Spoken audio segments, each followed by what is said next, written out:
Good morning once again, and thank you for keeping it right here on Sunrise at Sea. You are just in time for your favorite segment, I believe, and that is Our Views, where we give you our perceptions about what we think about certain topics. Now, today, our major emphasis is going to be about entertainers going astray. Now, many of us leave our homes to go be entertained, either for stand-up comedy, to watch a movie, to watch an artist performing. But what triggered this particular conversation is I came across an article online, and also actually someone did go ahead and tweet about it and said entertainers are not funny anymore. Comedians are making fun of the pain that we go through. So today we're going to be understanding how far can comedians or entertainers or people who actually perform go as far. And joining me today on the panel, to my far right, I hope this is my right. Yes, it is my right. Yes, it is. Well, to my far right is none other than Pablo, and he's joining us, and he's our guest this morning.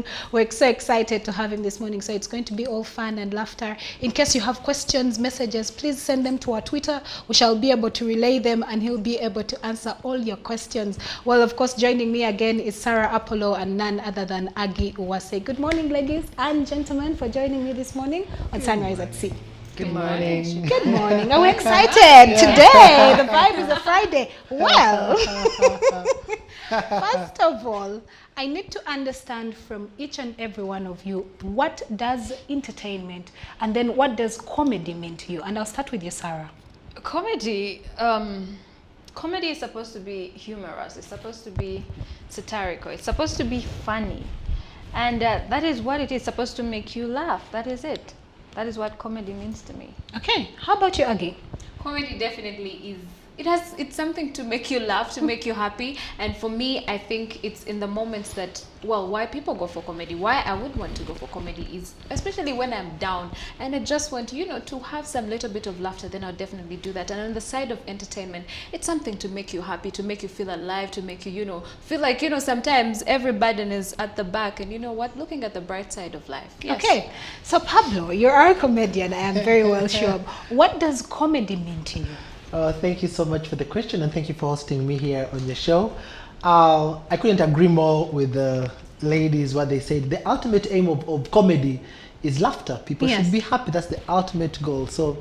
But for me, comedy is a funny way of being serious, where you address serious issues in a lighter way, that even as people laugh, there's a take home for them, For me, that's what comedy is about, It's whereas the ultimate goal is to laugh, but also to highlight the lighter side of serious issues. Okay, well, we did post this question on our social media, on Twitter, and we asked, are there moments when you have felt that entertainers have crossed the line, especially in terms of comedy? And the responses that we got, my oh my. But anyway, just to give you a definition, according to the Cambridge Dictionary, and they say, comedy is any work that is intended to incite laughter, amusement, especially in theater, television, film, stand-up comedy, or any other entertainment medium. Now, it dates back to ancient Greeks, originating from comedy literary definition, which refers to the medieval story or narrative involving an amusing character that triumphs over poor circumstances, creating comic effect. So ladies and gentlemen, of course, I would like to hear your experiences. Are there times when you have gone to be entertained and you felt that in a way they were attacking your personality? Are there times when you feel like comedians have crossed the line? First of all, if you're a sensitive person, don't go for a comedy show. So one of the things that we need to put in mind is that if you're sensitive, if you're emotional, if you're going to take things serious, comedy is not for you. If you're still healing from past traumas, do not go attend a comedy show, especially a stand-up comedy. And a stand-up comedy, act. There are different kinds of comedies, and every stand-up comedian has a different style attached to them. There are some people who are dark comedians, and they have a really dark sense of humor. And they make light of situations such as death, suicide, drug abuse, and all those things. There are those who are sentimental. There are those who make jokes about, who are actually religious comics, if I may say. There's one called Kevin Stage, and for him, his jokes are very clean but very funny, and he's always talking about his experience in the church, growing up with biblical stories, and making fun and light of that. So if you're a sensitive person, do not go to a comedy show. We saw Will Smith slap Chris Rock at the Oscars because he made a joke that was not even that serious. We have Dave Chappelle, who got attacked last week in Los Angeles by somebody who was very offended by the jokes that I made. If you're not there to actually laugh at your pain and your problems, don't go. And you should also know who the comedian is. So if you are triggered by, say, racial discrimination or the LGBTQ or whatever the case is, I kindly urge you, don't go and watch Dave Chappelle, because he's going to trigger you. If you are the kind of person who takes the Bible seriously and you're a very religious, person, do not go and watch a stand-up comedian who is always mocking, and not mocking per se, but just joking about the Bible. Don't do that. Okay. So you better know or find or identify with a comedian that suits your style. And so there are many out there. I would like to hear from you, Pablo. And yes, Sarah, to an extent, I might agree with you, but again, I mean, isn't comedy supposed to be everyone? Why shouldn't I go for comedy just because I am dealing with past traumas? Is it fair for comedians to be making fun of people's past or people's pain that they're actually going through? Would you agree with what Sarah has said? I think to some extent I do agree with Sarah, because we all have different temperaments. We have different temperaments, and we approach situations differently. There are some people who take life so seriously as if they'll get out of it alive. And and so where I agree with her is there are different forms of comedy.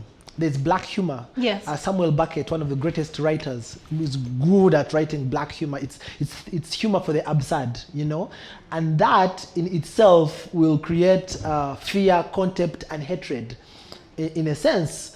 And so there are different kinds of comedians. They are what we call solutionists. These ones, their humor is about solutions and addressing issues.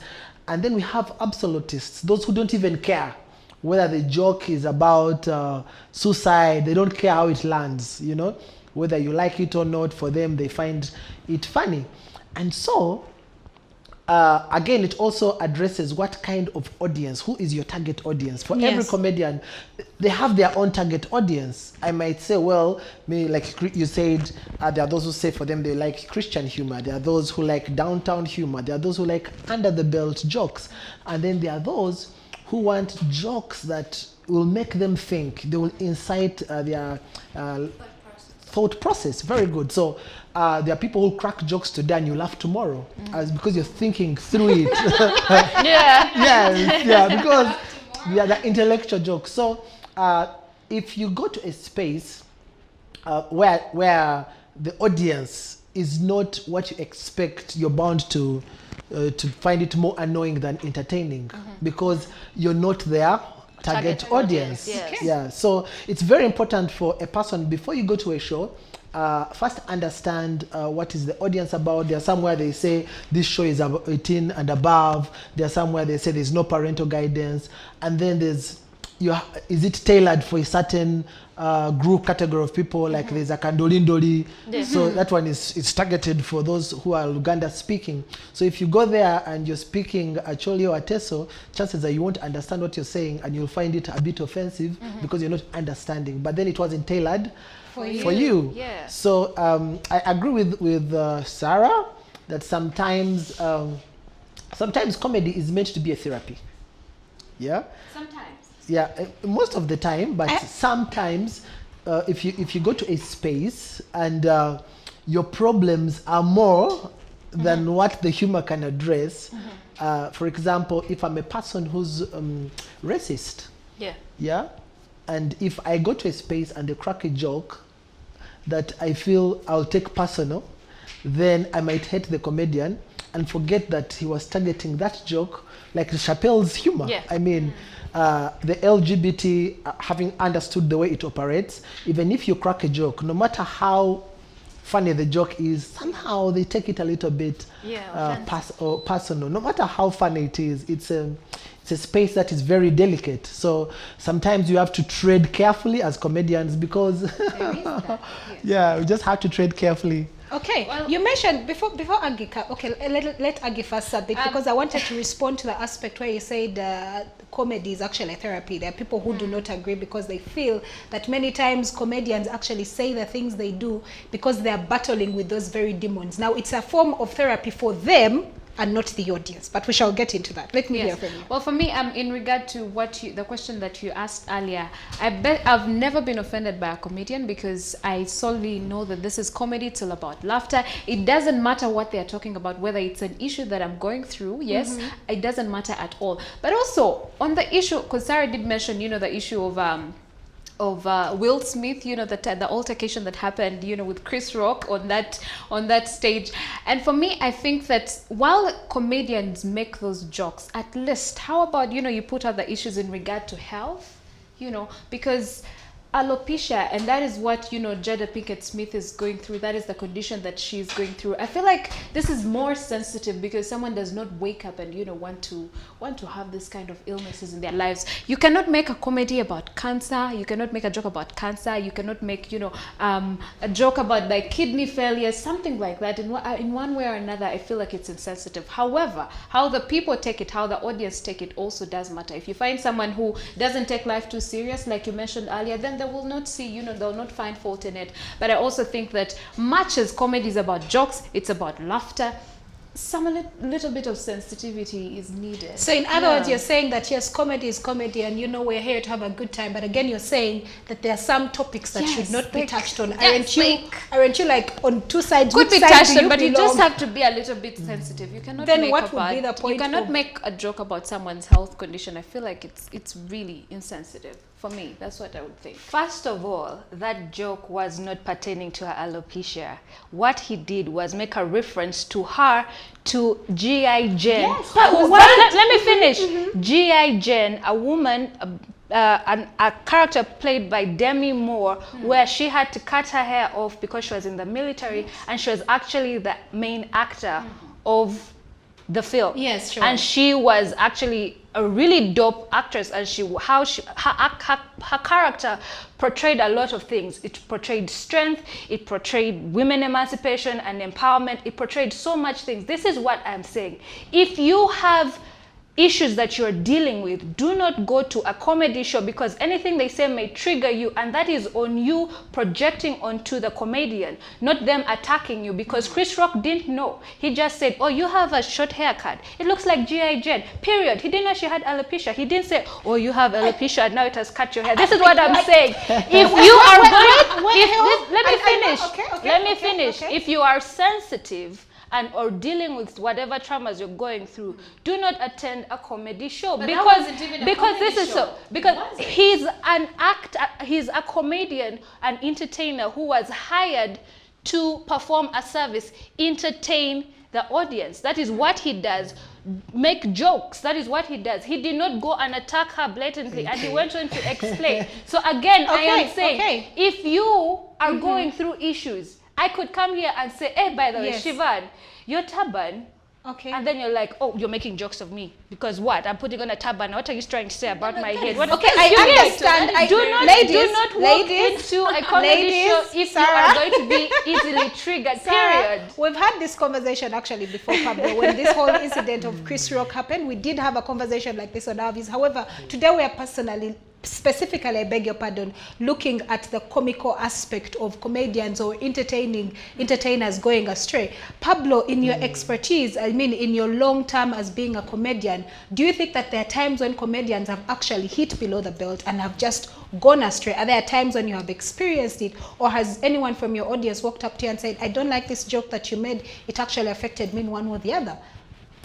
Thank you so much for that question. And maybe if I may respond just briefly yes, to what they definitely. Yeah. I think there is no topic too big for comedy, Like all topics should be put on table. I mean, it depends on how you, that's what I'm saying, it depends on how you back it. How you package, Yes, how do you package this joke? For example, also it depends on who's telling the joke. Yeah? If I am a cancer patient, I can easily crack a joke about my situation because you've been through because I'm going through it. I mean, look at the African American. Yes. An African American can call a fellow African American, yo nigga, what's up, yo, and it's okay. Yes. But Yes. if a white person calls him yo nigga, it becomes an offense. So it depends on who's saying it, how they are saying it, and also again, if you had to look at, like you mentioned, you had already had a conversation about the Chris Rock, and I think those people, Will Smith is in a comic way, is not a vegetarian. He had beef. Sarah Had is beef. agreeing with you, had 311. beef because It's if you facts. had to look at their history, they have always had so I think it's accumulated beef that came. So, but going to your question, I think, and creating it back to the Ugandan space, Yes. I think one of the complaints that has been around is that comedians are very vulgar, they're very obscene, and it always comes to us. They say, I can't go for that show because there's going to be air, and because they're very. But then that brings me back to what I had earlier mentioned, is who is the target audience? Yeah, I'll give an example. We have some shows in Uganda that the more the vulgar the people are, the more the vulgar the comedians are, the more the audiences increase. And then you ask yourself, is it the comedian who's vulgar, or is addressing a need? Is it the moral fiber of the society? So you can't, sometimes you never know. People are complaining that the comedian is vulgar, but how come his brand is growing, his numbers, so it's either he's meeting a certain need that people haven't addressed. However, for me as Pablo, and I'm going to speak as Pablo, not as Yes. I wouldn't subscribe to that school of thought of saying that obscenities are what ride fame, because I believe that people who crack under the belt jokes are very lazy. Why? Because anytime an under the belt joke will make people laugh. Yeah. Anytime, yeah. And some people will use it as an excuse, yeah, to crack their own, to say their own things that they want to say, and they'll tag them on you. Now, because people know that that Pablo is a vulgar comedian, yeah, I'll now go and tell Sarah, you know what, Pablo said this, and I say what Pablo has never said. Yeah. But just because they, so you become an object or a brand that sells what people would, and then it also becomes very hard for people to recommend you. Yeah. Yeah, I might like what you say as Pablo, but I won't recommend you for an event because that's not the kind of I want. Yeah, I want you'll miss. The chances are high that you'll miss out on corporate events. It becomes very hard for you to be recommended to go to spaces because of how you have branded yourself. However, there are people who will invite you because of that. I've been to a show where I performed, and after the show, the gentleman who invited me came and told me, but Pablo, you didn't put in the other things of ours. I was like, which things? I said, which things? And he said that. And then he started giving me examples. I said, no. My aim is to add value to the listener. Yeah.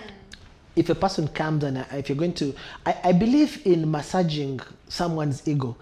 Now, jokes that, stereotypical jokes, if you're talking about height, color, race, those are stereotype jokes. It's not saying that you don't say them, but at least add value to them. If you're going to talk about short people, add value. Yes. Let them feel happy to be short. If you're going to talk about dark-skinned people, let it not sound abusive. Let them go out feeling like, comfortable. It's like a therapy, like I earlier mentioned. If you're going to talk about women emancipation, let it be something that is going to add value to what you're saying. Now, where we go astray is, why am I a comedian? Why we never ask ourselves why? Why am I doing this? Yes. There are some people who do it because they love it, because they love the profession. But the others who are looking for a quick buck. Yeah? Like, when you go back to music, for example, you'll find that the best musicians I've seen, according to what I've observed, the best musicians are not the ones we find on billboards. They are those you'll find in bands, they are those you find in church, they are those you find, but they are not as selling as those who are, I've seen artists who have music done in studio, but when they come for an event, they can't even sing their own song. But they are selling because their ultimate goal is to make money out of it. So what is your why? Why am I doing this. Why am I doing stand-up comedy? Is it to make money, or is it to change lives? So what is your ultimate? So that's where the rubber meets the road. So for me, I believe you also asked me that have I been in spaces where I've experienced stigma as a comedian? Yeah, they are what we call hecklers. Yeah, you're cracking your jokes and somebody shouts in the audience, "You're no longer funny. You're not funny," or they might say something that might derail you from your thought process. I remember one time I was doing my piece, and some guy told me, "Pablo, I don't like your face, and you're ugly," and so that can create a silence because people are listening and they want to see how you're going to approach it. And so I had to respond to it. And I said, you should thank God it's not yours. At least I'm the one behind it. And it wasn't offensive, but instead it created more laughter. For the people, Yeah. So how do you, when people throw, or hecklers say something, how do you deal with it at the moment? Will determine how you end with the story. I don't think that there should be restrictions to what comedians, say or in their performance acts. Like Pablo has said, there's a target audience for every show, for every joke. And again, you just need to find out who exactly you're going to watch. It's very important. So if you're going to watch Pablo, what kind of comedy does Pablo do? At least watch one video, you get, and see if this is what I am going to enjoy. It's just like how we are picky about which artists we go and watch. Absolutely. You're not going to go and watch an artist who does a certain genre that you don't enjoy, because you're going to get there and be very bored. So I think people should just take the same principle and apply it to comedians and let them be. You're not going to find everybody funny. There are people that have said Pablo is not funny, Salvador is not funny, Daniel O'Mara is not funny. Everybody has been accused of not being funny. But the thing is that when you find somebody, a comedian that you actually, relate with, you're just going to laugh even when he's not saying anything. So find who is your niche, just like you found who your niche is for music. But Stop besides stressing comedians. For me, I think that comedians need to balance their comedy, because at the end of the day, I'll just give a very simple example. There is this one comedian, I'll not mention them, but they're in this country, and he always focuses on the short people. Now, I'm not saying this because I lie in that category, but here's the thing. You find he makes a lot of jokes attacking, one category. I mean, they are not perfect, but even the tall ones have, they're not perfect as well. So I think it should be a balanced, whole balanced script, if that's what it is, so that, you tackle both sides so that these ones do not feel more offended than the other part. So I think balance in comedy is actually very important, because you're targeting, probably you want, your numbers to increase. And yes, if you are balancing the show, then no one will feel offended more than the other. I guess listening to you and Sarah and Pablo, I would put it this way. We all want to be entertained in one or the other. Yes, we all want to be in a situation where you're not forced to go for an event because you're scared that it will traumatize you. I have been there. Trust me, I like to teach. Very many people know I am the chief laugh at home. But there's this one time I went for comedy and I went back home and said, but you know what? And what Sarah said, that if you know you're a sensitive person, and I said, you know what, guys? Comedy is not for me, but we're still getting there. And I'm actually very aware that you have a show today, which I'm actually going to be attending. I'm very excited. However, as we continue the conversation, aren't comedians supposed to have a script? What do I mean?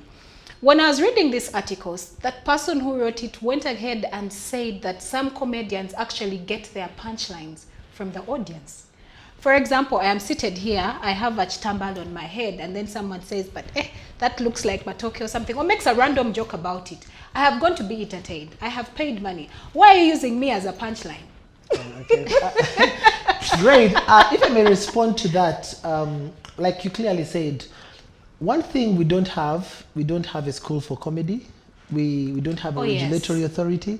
Most of the, there's being comic and being funny. Now, in Uganda, once you appear on stage 2-3 times and you crack 2-3 jokes, then you qualify to be a comedian. They say there's a new comedian in town. But people don't know that comedy has a structure. Okay. It has a process. You should have a script, do show prep. You should prepare. Like, for example, now I have a show, but all night, even as I'm thinking through how does this joke land? You should pretest your jokes, you know. You should have a group of people that you pretest your jokes. People will rebuke you with love. Yeah, they'll say this one is not funny. Bring this joke before the other one, and so it helps you in that space. Once you understand the structure, like in their schools of comedy, I've been privileged to attend some workshops and labs for comedy, and that's when I also, even when I was starting, I didn't know. I just landed in things, you know, and then that's when I was advised, you know, to learn how to perform, and so once you learn the structure, then it will help us. But I can say maybe 10% of the Ugandan comedians have had the opportunity to either attend a workshop or a lab of theatre, of comedy. Okay. So most of them are like, this is funny, I heard them say this. So it's a pick and play. It's a guesswork.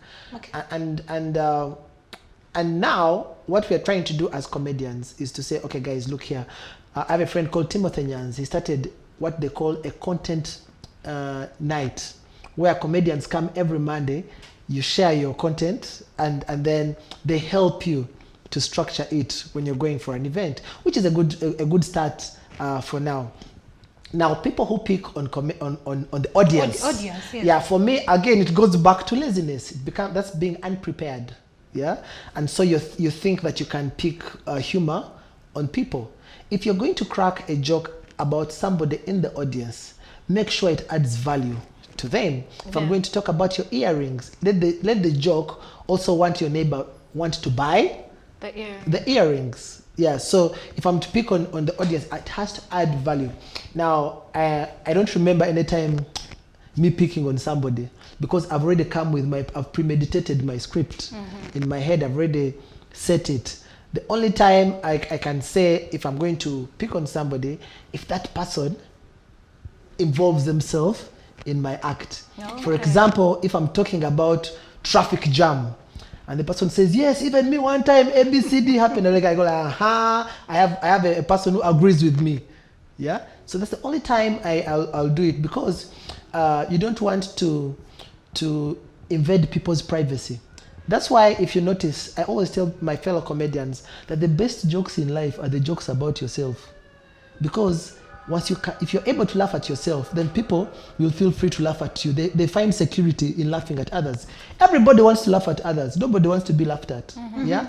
So if you can laugh at yourself, then it will be easier for them to laugh at you, and also get to love you because you can laugh at yourself. Okay, that does make sense. And Aggie, I'll pose this to you first. And this is something that I mentioned, that while you highlighted and said that comedy can be a therapy, some people in the audience actually feel that comedians, the comedy that they give or the jokes that they make are actually demons or things that they're battling with. They're actually feeding, they're sort of covering up their insecurities or things that they're battling with. Do you think this is true in one way or the other? Well, there is that, because he just talked about if you can laugh at yourself. That means there is something you're probably going through and you can laugh about it. That is one. And then there's also comedians who I think just see real life situations. He talked about traffic jam. It can be anything. And you also make a joke about that. Relatable situations. So I think it's not solely about what a comedian is going through. It can be, the surrounding, what you encountered, through the day. You could have been, passing by and you saw a border man make a joke of a lady in regard to how they were dressed, and you say, that is a joke that I can make tonight that will probably make people laugh. So it's really entirely about everything. It's not just about the comedian, but there is that, sometimes they just make jokes about themselves. Okay, so as we continue this conversation, and the reason as to why we have the amazing Pablo this morning on our set is because he has an event today. So if you are looking for plot, I highly suggest that you first of all take a look at this advert, and when we return, Pablo will be giving us more details about it. Yes, it's true! And Sheko Comedy in Rinyashtara is happening at Indera Center on Friday, 27th May 2022 at exactly 7 p.m. Tickets are now available at Indera Center at only 20,000, and if you want a table of 5 at 300,000. This comes with a silver platter of nyama choma and nyam. Make it a point to be there, and tickets are now available at Indera Center. Come, let's laugh together. English stops at the gate.